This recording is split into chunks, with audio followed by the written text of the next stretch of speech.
Hi, welcome to Interpreting Simplified. I'm Jeanette, and today I have a special treat for you guys. I have my good friend and colleague Meg here in the studio with us, and she's going to be sharing about her journey to becoming a certified medical interpreter.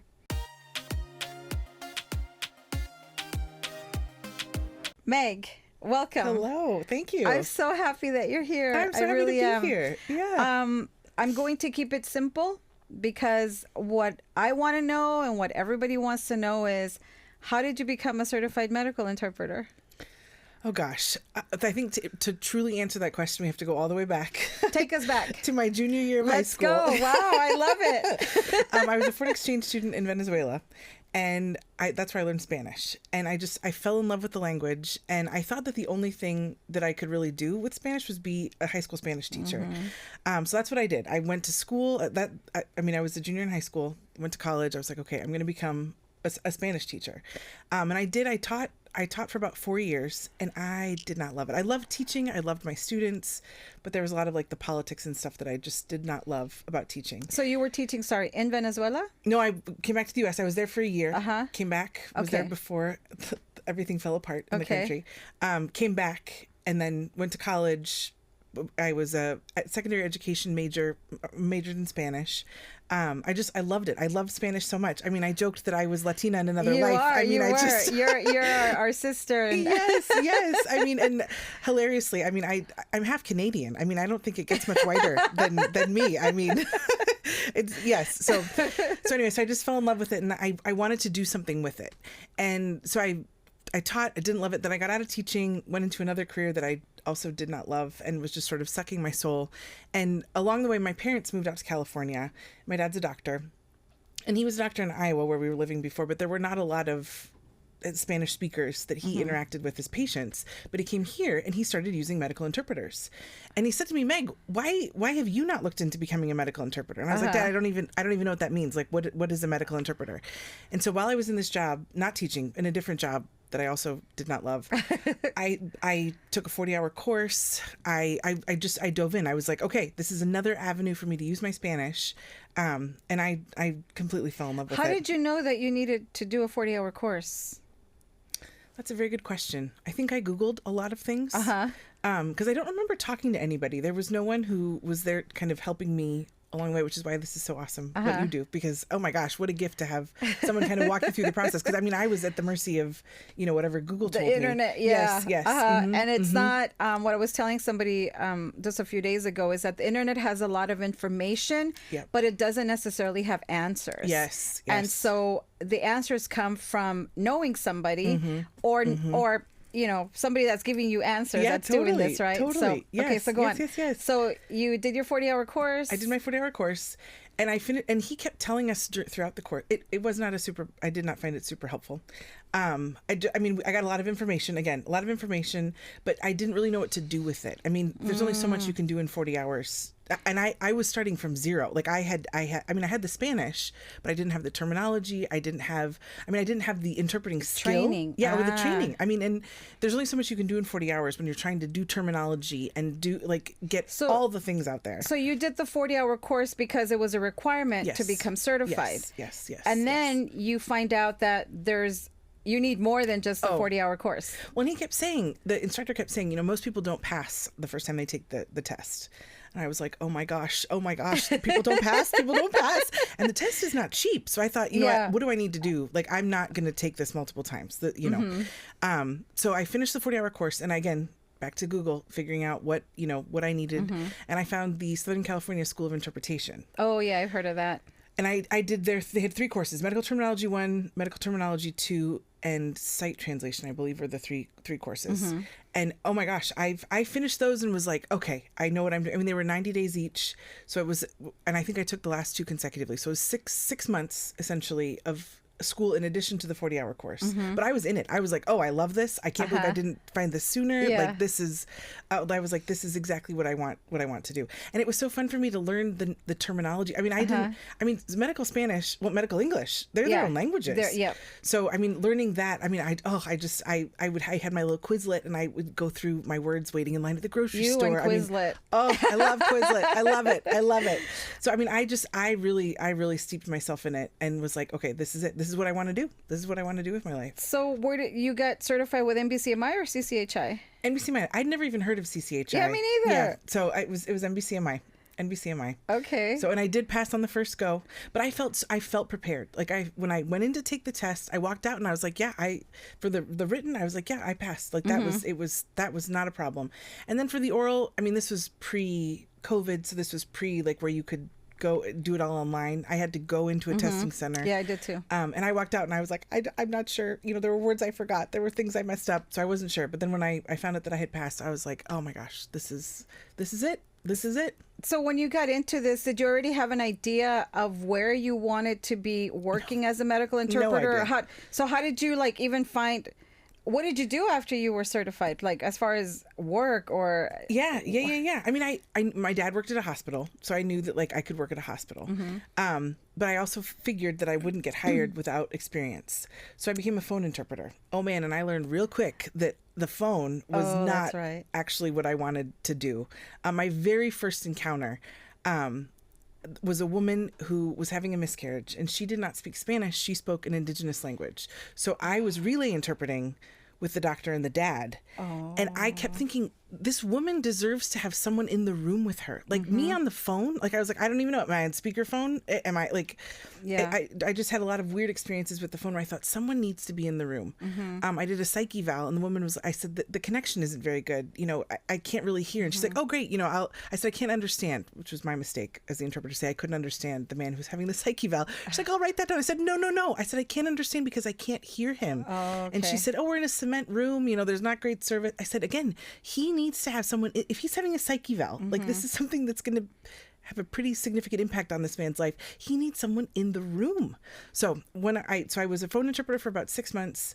And I enjoyed interpreting, but I thought, I want to be the interpreter in the room. So I began looking for in-person jobs that were available. And I mean, and to credit phone and video interpreters, my gosh, like, yes. You know, they're a great resource because as you and I both know, we can't be in every room all the time. Absolutely. So they need to bring in phone interpreters and video remote interpreters. So absolutely.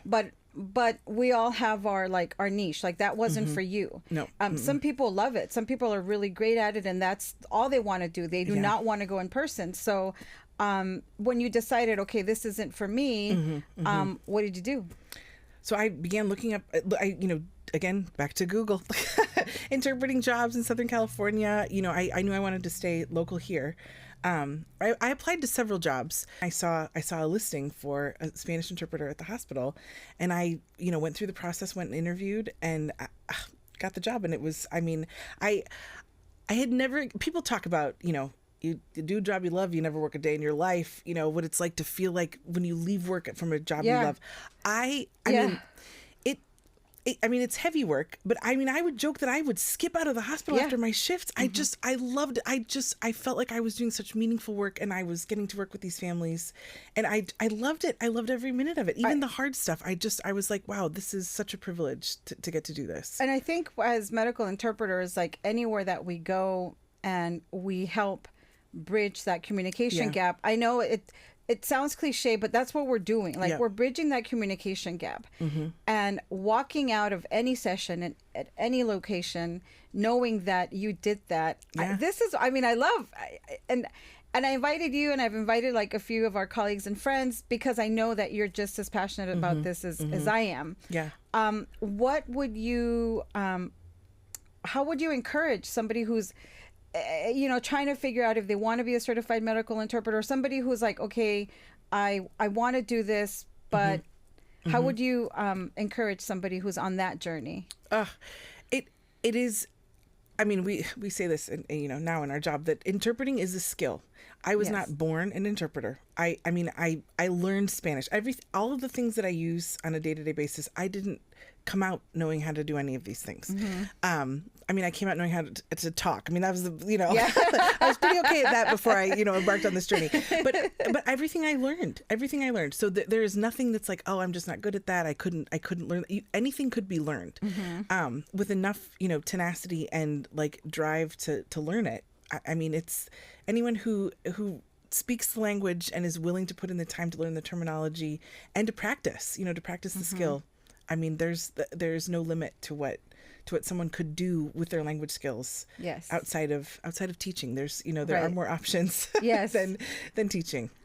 How did you prepare for your first day of work, of like the in-person work?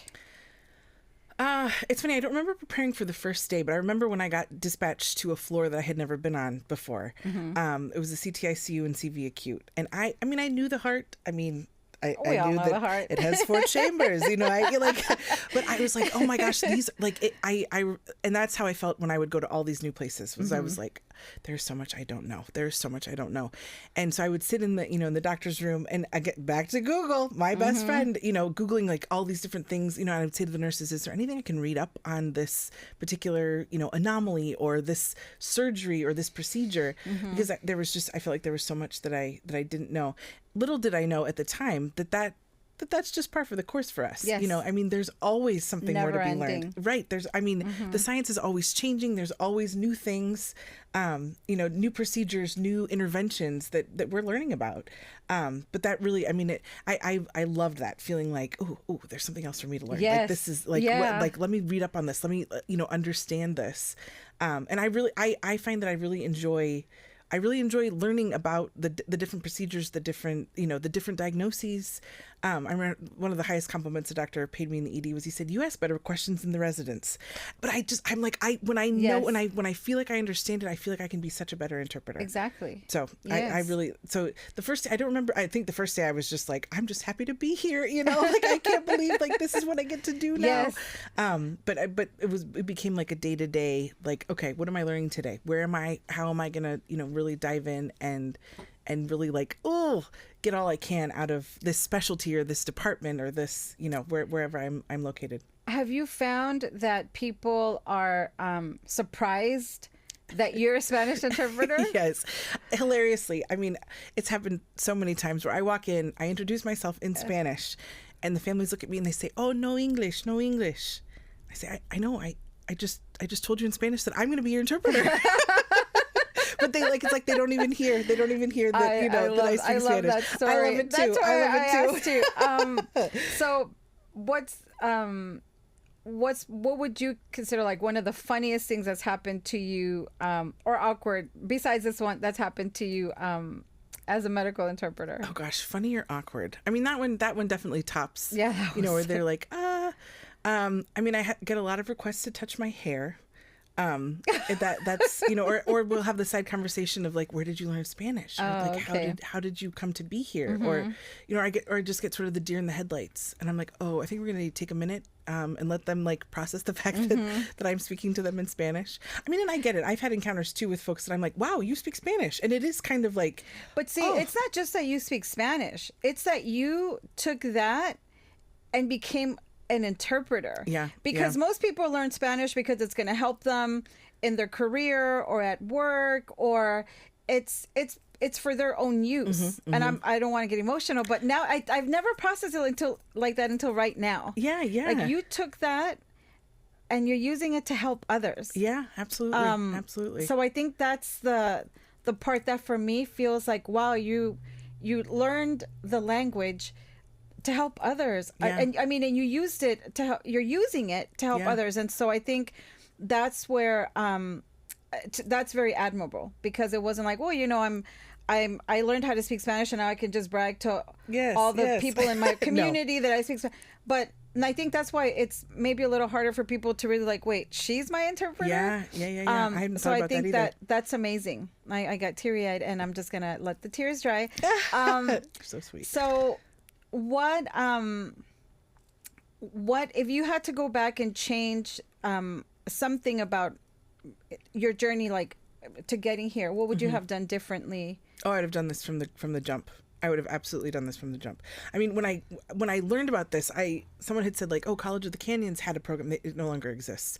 I thought, oh my gosh, I could have gone to community college and just stepped right into this. I didn't need to go, to undergrad and then get a master's in Spanish, like all these things. I didn't need to do all of this. Yes. Like I could have taken the skill that I already had. Yeah.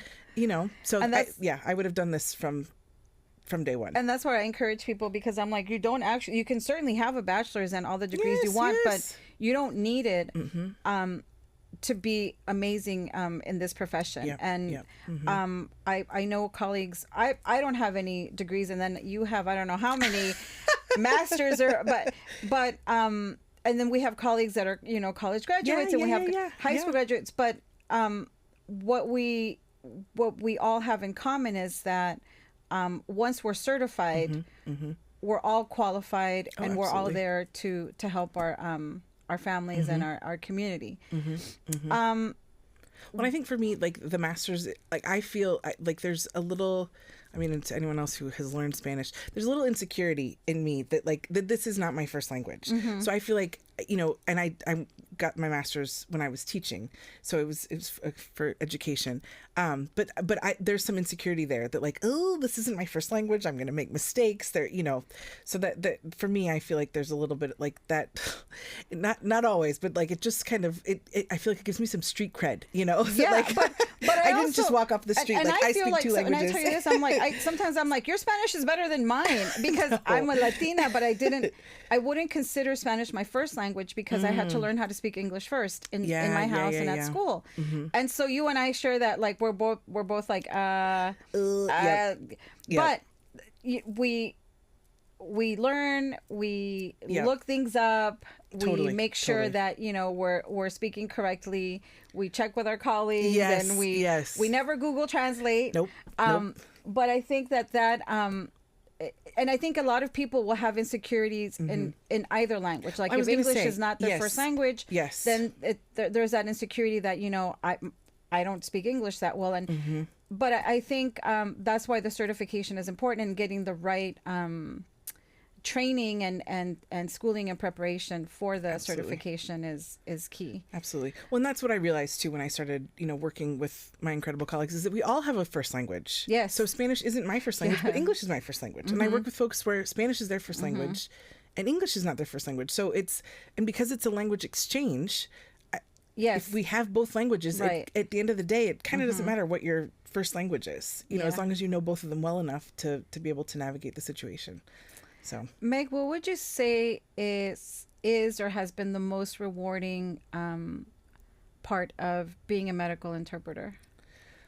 I'm gonna try not to get emotional talking about myself. Don't make me emotional. For me, we get to be in moments. I know. We get to be in moments that people aren't there for. Yeah. Right. It is gonna make me emotional. Who's there when you get the cancer diagnosis? Who's there when you find out that your kid has a terminal illness? And we get to be there. Like, I just feel like that is such a privilege that I get to be in the room for that moment, when most people, like, we talk about the moment after, like, I was in, this happened to me, and or this happened to my kid, or we hear about it. But man, to be in the room, I just feel like that is such a privilege, to be with the families, and even for the joyful moments, equally, like to find out that, that something has been reversed, or something they're in remission, or like, again, that moment, you can talk about it after, like, and then the doctors told me this, and you can sort of secondarily experience that. But we get to experience it, like the really hard and the really awesome. Like, we get to be in the room for that.